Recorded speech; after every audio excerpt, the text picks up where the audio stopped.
Czech intelligence warns of an impending cyber campaign against hospitals.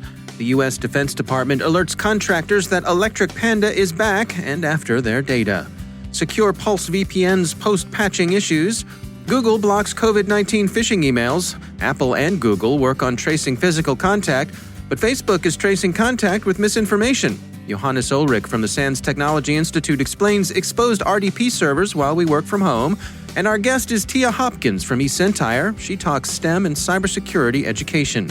Zoom offers some fixes, gets banned in India, and receives a MASH note from Larry Ellison, and notes on HIPAA and CMMC.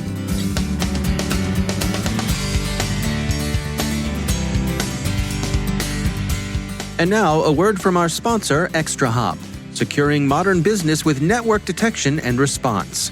Security and IT teams are under more pressure than ever. Any workforce that can go remote has done so almost overnight. That means more stress on critical systems and more potentially unsecured IoT devices on corporate networks, and an urgent need to see and respond to threats as quickly as possible. ExtraHop helps organizations like Wizards of the Coast detect threats up to 95% faster and respond 60% more efficiently. As Chief Architect and Information Security Officer Dan McDaniel put it, there's no other company that aligns to supporting the DevOps model, the speed, and the lack of friction than ExtraHop. See how it works in the full product demo, free online at extrahop.com/cyber. That's extrahop.com/cyber. And we thank ExtraHop for sponsoring our show. Funding for this CyberWire podcast is made possible in part by McAfee, security built natively in the cloud for the cloud, to protect the latest like containers, to empower your changemakers like developers, and to enable business accelerators like your teams. Cloud security that accelerates business. It's about time. Go to McAfee.com/time. From the CyberWire studios at Data Tribe, I'm Dave Bittner with your CyberWire summary for Friday, April 17th, 2020. The Czech cybersecurity agency NUKIB told its allies yesterday, according to Reuters, that it expects a major campaign against hospitals to begin soon, possibly as early as today. It's expected to be a destructive attack. Quote, "The information we have available has led us to a reasonable fear of a real threat of serious cyber attacks on major targets in the Czech Republic, especially on healthcare systems," NUKIB said. It's not clear who's behind the attack, and it seems that Czech authorities are unsure of the attribution themselves. But officials speaking on background told Reuters that it was a serious and advanced adversary. Battlespace preparation in the form of a spear phishing campaign has been in progress for several weeks. Politico reports that the U.S. Defense Counterintelligence and Security Agency this week warned contractors in a bulletin that it had detected renewed activity by the Chinese government's Electric Panda Group. The memorandum Politico obtained said that nearly 600 inbound and outbound connections from highly likely Electric Panda cyber threat actors targeting 38 cleared contractor facilities, including those specializing in healthcare technology, had been detected since the beginning of February. Electric Panda has been active since 2016 at least, and its interest in healthcare technology seems to represent a shift driven by the current pandemic. A similar shift in interest has been observed in Electric Panda's sister threat group, Pirate Panda, but in that case it's a shift in fish bait, not in targeting. CISA warns that the Pulse Secure virtual private network remains vulnerable to certain forms of exploitation even after its most recent patch has been applied. The vulnerability the patch addressed, CVE 2019-11510, is an arbitrary file reading issue. CISA includes in its advisory a tool to detect indicators of compromise and suggestions for mitigating risk of exploitation. Japan's CERT has issued similar warnings. The problem, ZDNet explains, is that attackers were able to exploit the vulnerability to extract Active Directory credentials, and they've since used these to get into organizations' internal networks even after patches have been applied. VentureBeat reports that Google is blocking some 18 million malicious coronavirus-themed emails daily. The company explained in its Google Cloud blog the measures it's put in place to help secure Gmail users during the current pandemic. The company's advanced protection program has been adjusted to adapt to the new style of threat and G Suite's phishing and malware controls are enabled by default. Google's own explanations of how to combat phishing emphasize training and education as much as they do technical filtering. It's unreasonable to expect technical filtering, no matter how advanced, to fully cope with social engineering. That threat plays on people's beliefs and desires. The threat actors are after figurative hearts and literal minds, after all. Email is just the avenue of approach. Apple and Google are proceeding with their work on technology for contact tracing, and ESET has a quick overview of how Apple's mobility trends reports are working out. But their system, designed in the first instance for U.S. domestic use, may have difficulty attracting enough opt-ins to be effective. A report from the Sinclair Broadcasting Group quotes experts who doubt that Americans are likely to sign on in sufficient numbers to attain the 75% threshold generally thought to be the point at which such contact tracing tools become valuable. The perception that people generally have become skeptical about big tech's privacy record seems to contribute to the pessimistic conclusion. Facebook yesterday announced its intention to introduce a kind of misinformational contact tracing. It will be coupled with a kind of online rumor control Facebook is calling Get the Facts, and by the introduction of some straight dope about the virus in the news feeds of users who've interacted with dubious content. It will work like this, quote, "We're going to start showing messages in newsfeed to people who have liked, reacted, or commented on harmful misinformation about COVID-19 that we have since removed. These messages will connect people to COVID-19 myths debunked by the WHO, including ones we've removed from our platform for leading to imminent physical harm. We want to connect people who may have interacted with harmful misinformation about the virus with the truth from authoritative sources in case they see or hear these claims again off of Facebook. People will start seeing these messages in the coming weeks." End quote. The system depends upon Facebook's large troop of fact-checkers, and it's unavoidably a time-consuming process to execute at scale. A study by the content moderation-friendly advocacy group Avaz generally had good things to say about Facebook's work against misinformation, but found it took about 22 days on the average for correction to catch up with suspect reporting. The new security measures and processes teleconferencing company Zoom has introduced seem to be drawing good reviews as far as they go. There's one new feature that Bleeping Computer describes that will enable users to report Zoom bombing. But as Security Week points out, Zoom hasn't convinced all users. The government of India has joined those who've banned Zoom from their remote meetings. A new problem has also surfaced for Zoom. CNET writes that a researcher found a vulnerability that could allow Zoom videos to persist in the cloud even after the users had deleted them. Zoom did receive a strong note of confidence from the IT sector, however. CRN reports that Oracle's Larry Ellison, more often known for his critical takes on other companies than for sending them fan letters, called Zoom an essential service for Oracle. And finally, we have two quick notes on U.S. privacy and cybersecurity law and policy during the pandemic emergency.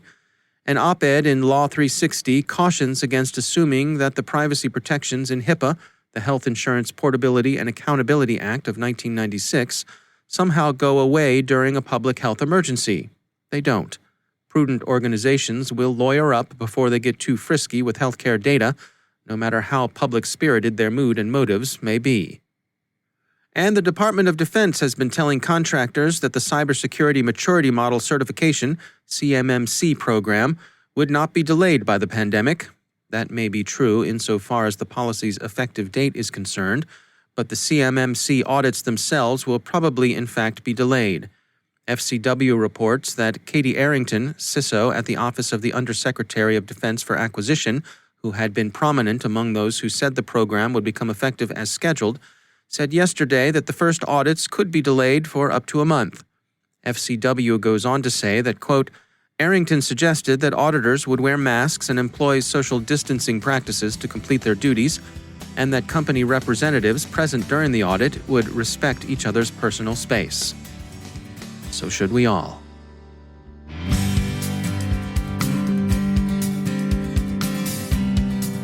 Hey everybody, Dave here, and I want to tell you about CyberWire's new subscription program, CyberWire Pro. It's designed for security professionals and all others who want to stay abreast of cybersecurity news. CyberWire Pro is a premium service that will save you time and keep you informed. You may be saying to yourself, hey, that sounds great and something my entire organization can benefit from. We think so too. With a CyberWire Pro Enterprise subscription, you can make that happen. You can help to keep your organization up to date with the latest news, analysis, and trends across the evolving cybersecurity landscape, save some money, and look like a hero at the same time. We've got great discounts for government, commercial teams, and academia too. To learn more, visit thecyberwire.com/pro and click on the Contact Us link in the Enterprise box. That's thecyberwire.com/pro and then click Contact Us in the Enterprise box, and we will help you become that office hero.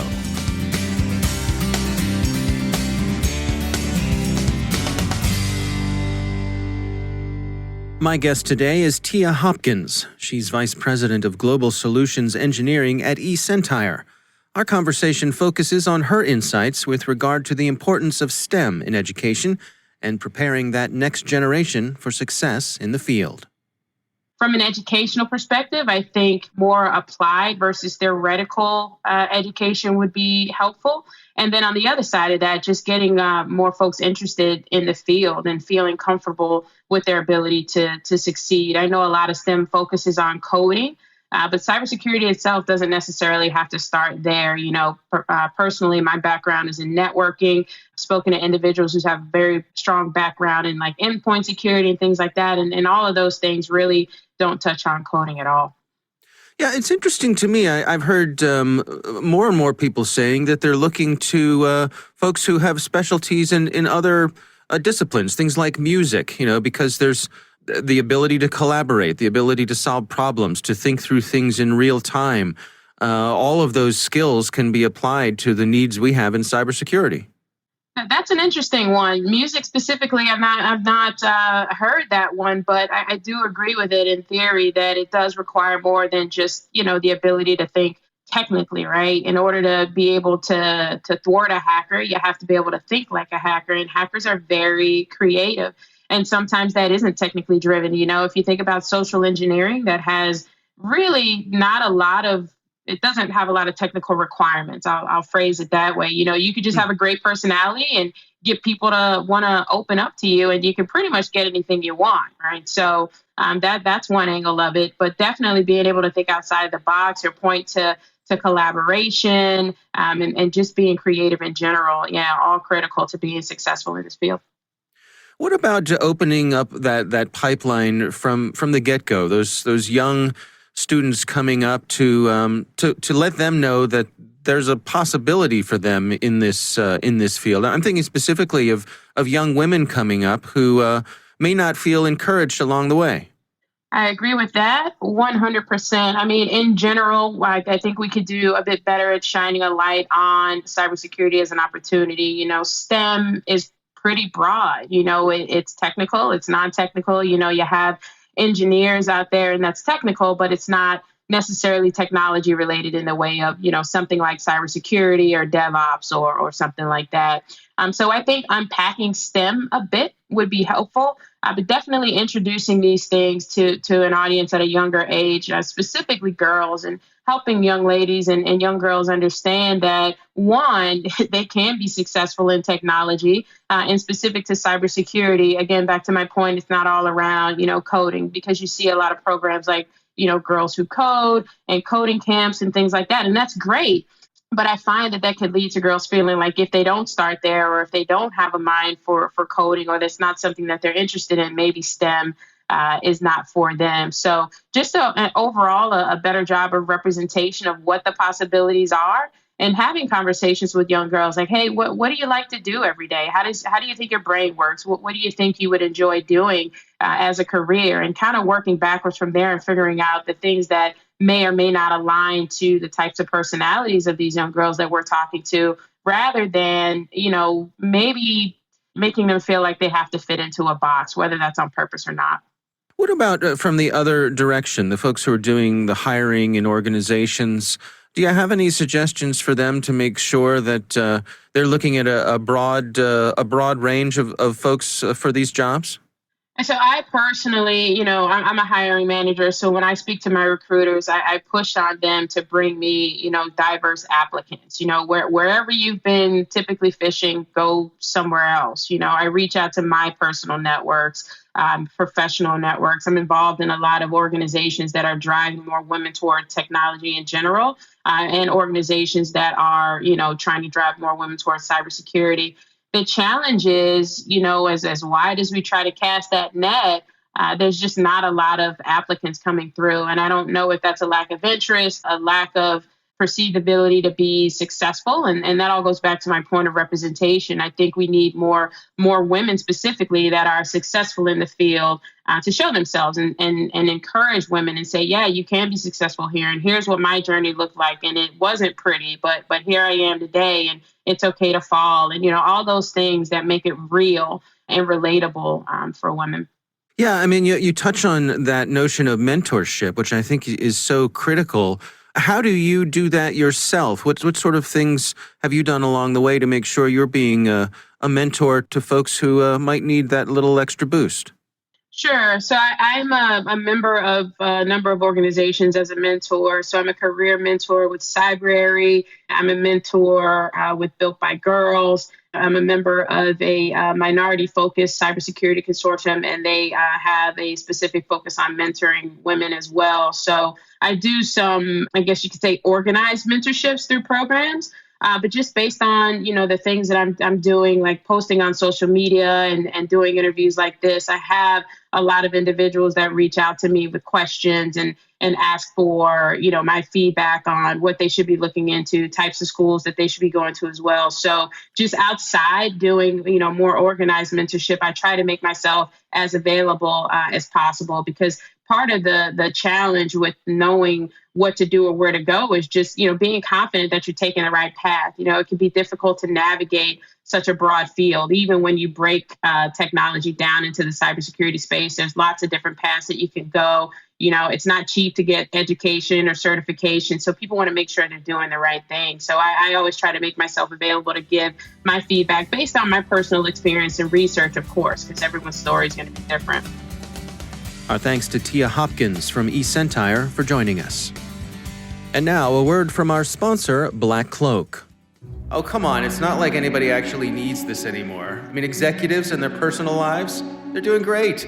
They all have advanced malware detection on all their devices. They're using dual-factor authentication everywhere. Their home networks are rock-solid secure, and they never, ever use a weak password.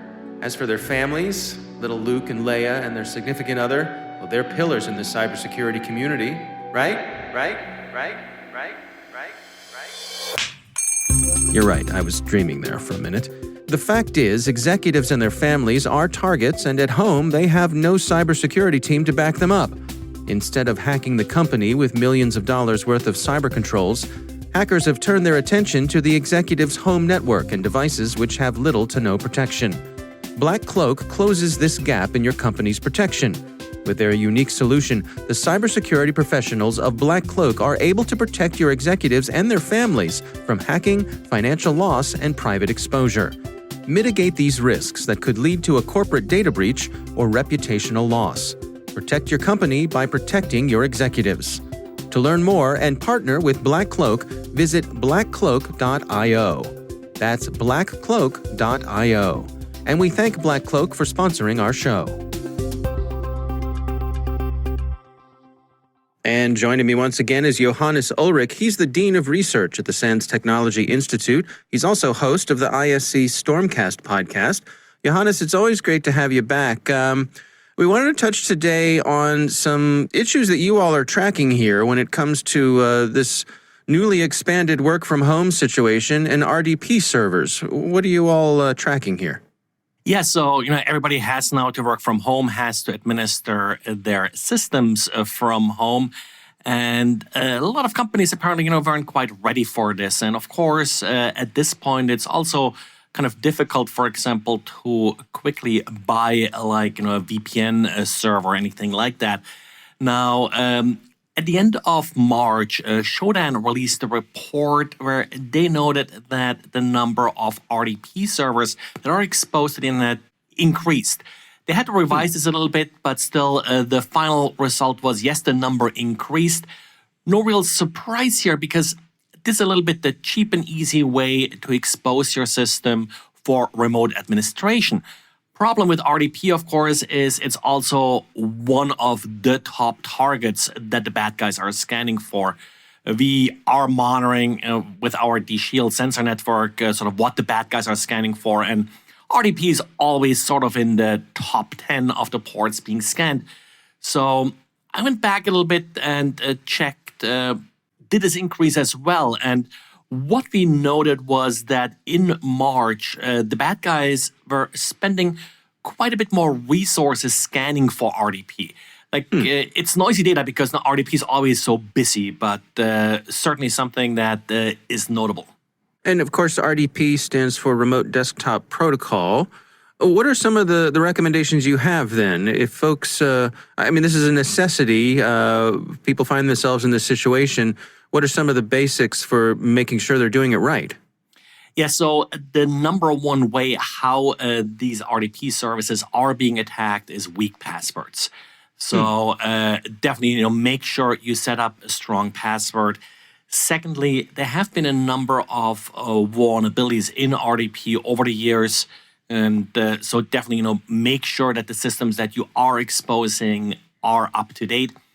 If possible, if you have some kind of firewall and such in front of these RDP servers, make sure that you limit the IP addresses that they can be accessed from. Now, this, of course, can be a little bit tricky in the work-from-home situation where you may not necessarily have like a static IP address at home, but maybe you can limit it to like a couple of subnets that your ISP tends to use. If you have a couple of administrators, maybe, set up each administrator's home IP address and hope they don't all change the same day. So there are a couple sort of workarounds. I'm talking about here sort of little dirty tricks kind of because apparently you can't really do too much. Of course, the problem is at this point you are already working from home. So the last thing you probably want to have happen is sort of lose access to these RDP servers while you're making these changes. Yeah. What part in all of this could a VPN play? Where does that fit into this? Yeah, like a VPN is certainly, the best way to solve this problem, where you set up VPN access to your network, you authenticate to the VPN. Let's hope you're using strong authentication there as well. And then via the VPN, you're connecting to these RDP servers. Problem with VPNs, of course, is they take a little bit of time to set up. They may need you to buy some equipment depending on what you already have. One issue we have actually seen is that companies sort of run out of bandwidth on their VPNs and also ports. The problem is if everybody works all of a sudden through the VPN, you now don't really have the IP addresses you need for the VPN. And then you're dealing with fairly large NAT issues. In particular, if you're using cloud services, let's say Office 365 and such, through this VPN, the problem then is that for each user, you need about 100 or so ports. So you very easily actually run out of TCP ports there. Again, we're talking about dirty solutions here in the end, but you may want to set up things where maybe the Office 365 traffic is not routed through the VPN. You hope that HTTPS and so does its job. But there are no great solutions if you have to do it very quickly. That's the thing. It's something you probably should have planned a little bit ahead of time. Right. Is that old saying about hindsight, right? Yeah, late January, we actually published a little blog post about how to get ready for the upcoming pandemic. It hasn't really gotten a lot of traction back in January, but that would have been the time, kind of. Yeah. Right. All right. Well, Johannes Ulrich, thanks for joining us.